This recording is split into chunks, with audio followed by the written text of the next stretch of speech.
Aqui é o podcast da Gráfica Tipo Alfa, trazendo as novidades, dicas e histórias do mundo da comunicação visual e da impressão. Bora começar!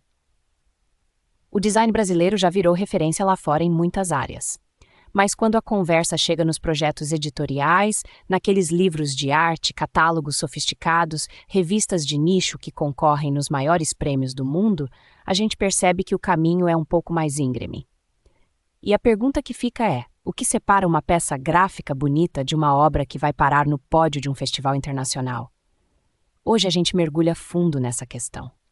Primeiro, vamos acabar com um mito.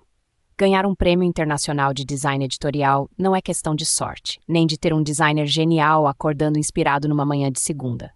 É processo, é método. É um conjunto de decisões deliberadas, tomadas uma a uma, com muita atenção ao detalhe. E esse conjunto se apoia em 3 pilares que precisam funcionar juntos: conceito, materialidade e acabamento. Quando esses 3 estão afinados, o resultado é aquela peça que a gente vê e pensa: isso aqui é diferente, isso vai ficar na memória. O conceito é a espinha dorsal de tudo. Ele precisa existir antes de qualquer linha traçada no computador, antes de qualquer decisão técnica. É a ideia central que vai guiar cada escolha, da tipografia ao tipo de costura na lombada. O design editorial não é decoração, ele é narrativa. O grid, as margens, o espaçamento entre linhas, a paleta de cores, tudo isso serve a um propósito maior: comunicar a mensagem do conteúdo de forma clara, impactante e sempre que possível de um jeito que ninguém viu antes. Depois vem a materialidade, e é aqui que muita gente subestima o poder do substrato. O papel não é só o suporte, ele é parte da história. A gramatura, a textura, a cor, a opacidade, tudo isso afeta diretamente a experiência de quem segura a peça na mão. Um livro de fotografia de natureza pode pedir um colché fosco de alta gramatura para valorizar a profundidade e detalhe nas imagens. Uma coletânea de poesias pode se beneficiar de um papel pólen, com aquela textura suave e tonalidade quente que convida a um contato mais íntimo. E quando a gente começa a explorar materiais não convencionais, tecidos, madeira, polímeros, o objeto editorial vira quase uma escultura, uma experiência tátil que não se esquece. E aí chegamos no acabamento, que é onde a mágica aparece de verdade. Verniz localizado, hot stamping, relevo seco, corte a laser, costuras aparentes. Esses recursos transformam uma peça impressa em um objeto de desejo. Mas atenção, eles precisam fazer sentido dentro do conceito. Um relevo sutil pode sugerir elegância e discrição. Um hot stamping holográfico pode comunicar modernidade e tecnologia. Cada detalhe, por menor que seja, contribui para a percepção de valor e cuidado. E é exatamente isso que um júri internacional está avaliando. Mas mesmo o projeto mais bem concebido pode virar uma decepção se a execução humana falhar. Aqui entra o fator que talvez seja o mais subestimado de todos: a mão de obra qualificada. O impressor que calibra as cores com precisão cirúrgica. O operador de acabamento que garante que cada dobra e cada corte estejam no milímetro certo. Esses profissionais são artesãos. Sem eles, a visão do designer não sai do papel virtual, e esse talento existe no Brasil. Em 2026, o salário de um operador de acabamento pode variar de um valor próximo a 1,5 salário até mais que o dobro disso, dependendo da complexidade da função e da qualificação do profissional. Isso reflete o quanto esse trabalho importa dentro da cadeia produtiva.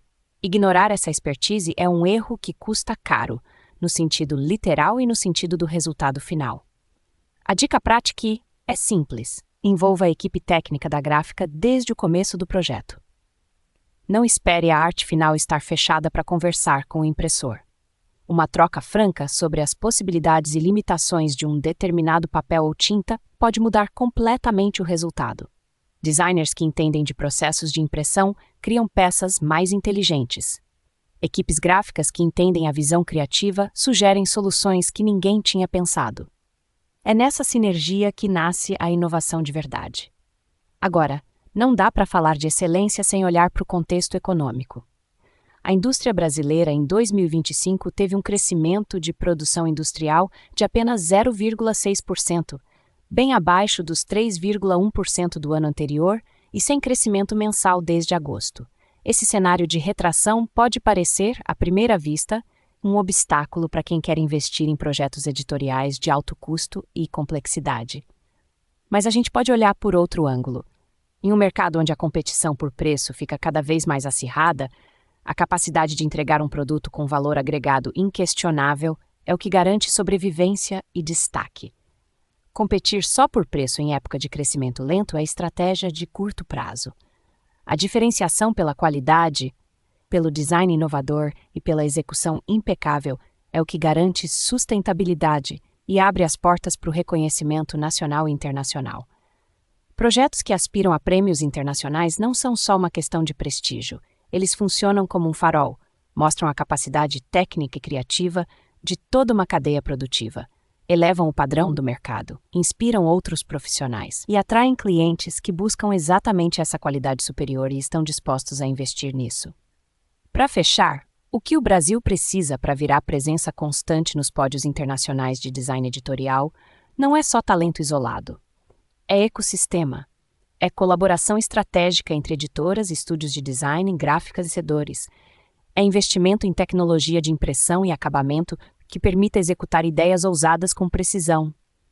É educação continuada, com designers e técnicos se atualizando sobre tendências globais e novos materiais. E é participação em concursos, não só para vencer, mas para receber feedback, entender os critérios de avaliação e posicionar o trabalho brasileiro no cenário mundial. A Associação Brasileira da Indústria Gráfica, fundada em 1965 e presente em 21 estados e no Distrito Federal, é um exemplo de como o suporte institucional contribui para disseminar boas práticas e capacitar profissionais.